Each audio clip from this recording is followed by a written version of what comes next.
Salut tout le monde et bienvenue dans ce horoscope pour la nouvelle lune en Poisson du 2 mars 2022. Cette nouvelle lune va être vraiment intéressante. Je pense que c'est une des plus belles qu'on a jusqu'à date en 2022. C'est vraiment une lunaison qui va nous amener à rêver puis à reconnecter à ce qui est important pour nous. Salut, moi c'est Gabriel, je suis astrologue et ensemble je propose qu'on regarde un petit peu qu'est-ce que cette nouvelle lune nous réserve. Alors, pour commencer, cette nouvelle lune se passe, comme je disais, le 2 mars 2022 à 12h34 heure de Montréal. Elle va se passer à 12 degrés des Poissons et puis va être maîtrisée par Jupiter qui est également dans le signe des Poissons. Donc c'est pour ça que je disais en fait que c'est une lunaison qui va nous amener à rêver beaucoup parce que en fait il y a beaucoup cette énergie du Poisson qui est disponible. L'énergie du Poisson, c'est une énergie qui nous permet de connecter à plus grand que soi, qui nous permet de connecter de manière spirituelle avec qui on est et qui nous fait toucher en fait à l'infini qui nous habite. Donc il y a beaucoup de créativité, il y a beaucoup de sensibilité, on est dans les émotions, on est aussi dans l'altruisme, la compassion, l'empathie. Donc il y a vraiment beaucoup de douceur en fait qui vient être générée par cette nouvelle lune-là. Une nouvelle lune, c'est un nouveau commencement. C'est également un moment où est-ce qu'on a le terreau fertile pour se permettre de planter des graines.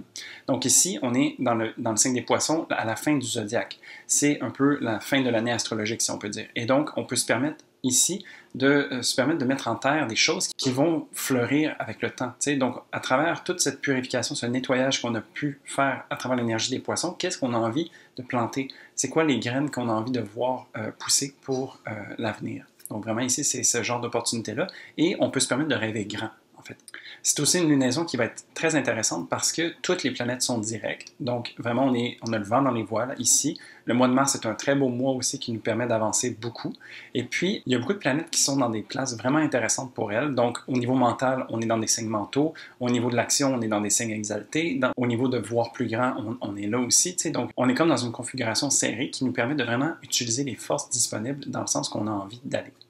Et donc, comme je disais, cette lunaison va être maîtrisée par Jupiter. Jupiter est une planète d'expansion qui nous permet de voir plus grand, de se permettre de grandir aussi en tant que personne et d'explorer, de découvrir des nouvelles choses. C'est une planète qui nous amène à connecter avec des connaissances, avec des subtilités qui vont être enrichissantes et qui vont nous permettre de se voir aussi de manière plus grande. À travers l'énergie des Poissons, Jupiter se permet de faire un voyage intérieur. Il nous permet de connecter à notre cosmos et à voir en fait toutes les parts de nous-mêmes pour être capable de voir l'entièreté de qui nous sommes. T'sais. C'est également ici un Jupiter très spirituel qui vient nous permettre d'avoir une certaine ouverture d'esprit qui nous permet de voir les choses, d'accepter les choses de manière nouvelle aussi, de se permettre aussi une certaine fluidité à travers la manière qu'on a d'agir et d'être avec les autres. Et il y a beaucoup de douceur aussi qui vient à travers tout ça. Alors, sans plus attendre, on va regarder vraiment la configuration de cette nouvelle lune. Alors, on débute donc avec cette lune en Poisson. La lune qui parle de notre monde intérieur, de la manière qu'on a de prendre soin de soi et des autres, c'est nos besoins, c'est nos peurs aussi. Et donc ici, dans l'énergie des Poissons, on vient se permettre une certaine purification. On vient toucher à sa sensibilité et on se permet de vraiment être connecté à soi. On se permet aussi de connecter aux autres à travers l'énergie des Poissons, à travers l'empathie, comme je disais. Alors, c'est plus aisé, en fait, de savoir qu'est-ce que les autres ont besoin et comment est-ce qu'on peut être au service, comment est-ce qu'on peut aider. T'sais. Et puis, par le fait même, s'aider soi-même. T'sais. Il y a vraiment ce sentiment d'altruisme et d'humain, en fait, à travers l'énergie des Poissons. Ça nous permet aussi de connecter à l'intérieur de nous et de voir, en fait, comment est-ce qu'on peut être inspiré, comment est-ce qu'on peut être créatif, comment est-ce qu'on peut manifester des choses qui sont vraiment belles et qui peuvent servir à plus grand. Donc, tu sais, il y a vraiment cette idée d'intangibilité avec l'énergie des Poissons, mais c'est aussi de savoir que quand on fait quelque chose pour quelqu'un d'autre, on le fait pour soi aussi. T'sais. Il y a vraiment cette idée, donc, par exemple, c'est impossible de toucher quelque chose sans être touché soi-même, avec la main, par exemple. Donc, c'est d'avoir ça en tête et de savoir en fait que tout ce qu'on peut offrir à l'autre va nous être offert en retour également. T'sais. Donc, ça peut être une façon intéressante de voir cette lunaison-là. La Lune, donc, nouvelle Lune, on est en conjonction avec le Soleil qui vient œuvrer de manière extérieure aux mêmes saveurs, en fait, que ce que la Lune fait. Donc, on connecte vraiment avec nos émotions à travers différents sens, à travers aussi ce qu'on est investi comme mission, et puis de se permettre, en fait, de rayonner cette douceur-là, cette sensibilité, et de s'ouvrir aux autres va nous permettre de vraiment pouvoir capitaliser sur ces énergies qui sont présentes. Ça nous permet aussi de mettre en lumière où est-ce que le Poisson se trouve dans notre carte, et donc ça peut nous amener à connecter de façon plus sensible à nos émotions et à comment est-ce qu'on aimerait être au service et comment est-ce qu'on aime recevoir aussi en retour. Alors toujours en conjonction, on a aussi la Lune qui est en conjonction avec Jupiter. Donc ici, cette lune se voit empuissancée. Ça se peut que nos émotions soient plus grandes que nature, d'une certaine manière, ou que la connexion et la sensibilité qu'on a est accrue. Ça peut nous permettre aussi d'avoir vraiment une belle connexion à notre intuition, à savoir ce qui est important pour nous et de voir en fait qu'à travers peut-être différentes expériences, il y a toujours une leçon à tirer de ça. Ça nous permet aussi d'avoir une plus grande ouverture d'esprit, ce qui fait très écho en fait à la Lune et à Jupiter en conjonction. C'est de se permettre de voir les choses de manière plus globale, plus grande, nous permettre de vraiment connecter à ça et de sortir de la peur. Parce que plus on se permet de regarder quelque chose en face, de le comprendre, plus on se permet en fait d'avoir une certaine ouverture d'esprit et un certain accueil envers cette chose-là qui fait en sorte qu'on l'apprivoise et on se permet de le voir de façon différente. Donc ici, il y a vraiment à travers cette énergie une belle purification qui peut être disponible et un bon nettoyage.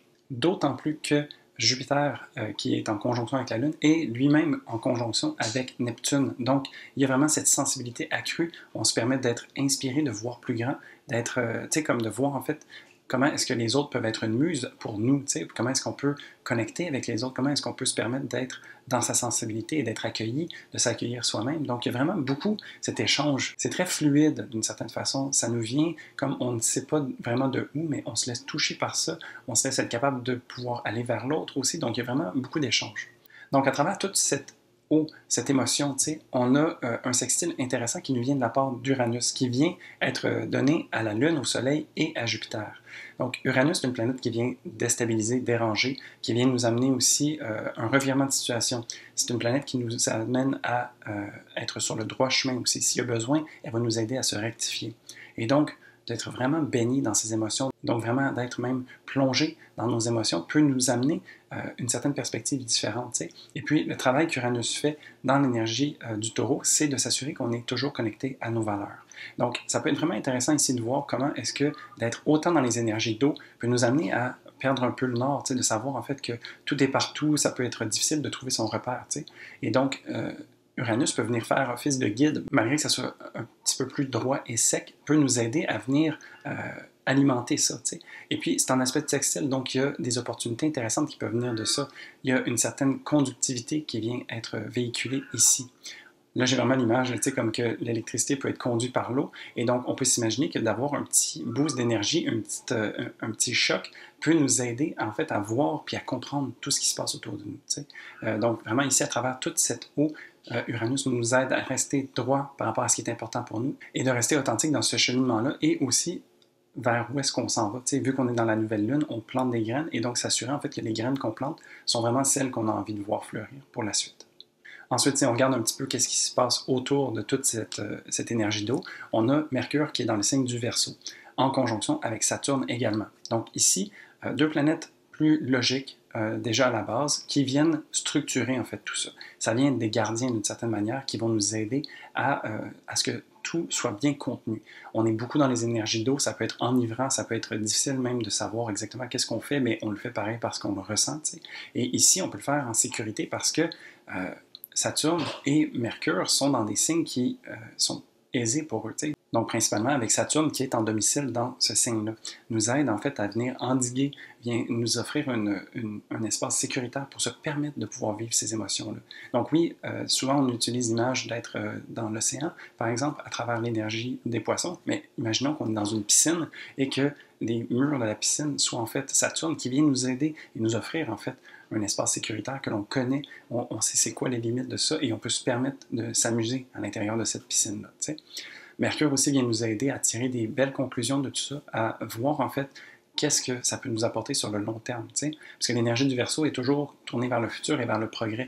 Donc, de se permettre en fait toute cette fluidité, de reconnecter à ses émotions, peut nous donner une perspective intéressante qui peut être vraiment bénéfique pour un Mercure en Verseau qui va se permettre de mettre sur papier les choses qui sont importantes pour lui et de bien comprendre tout ça, de comprendre en fait la part émotionnelle dans la logique et donc venir faire une espèce de travail global qui va vraiment être intéressant ici.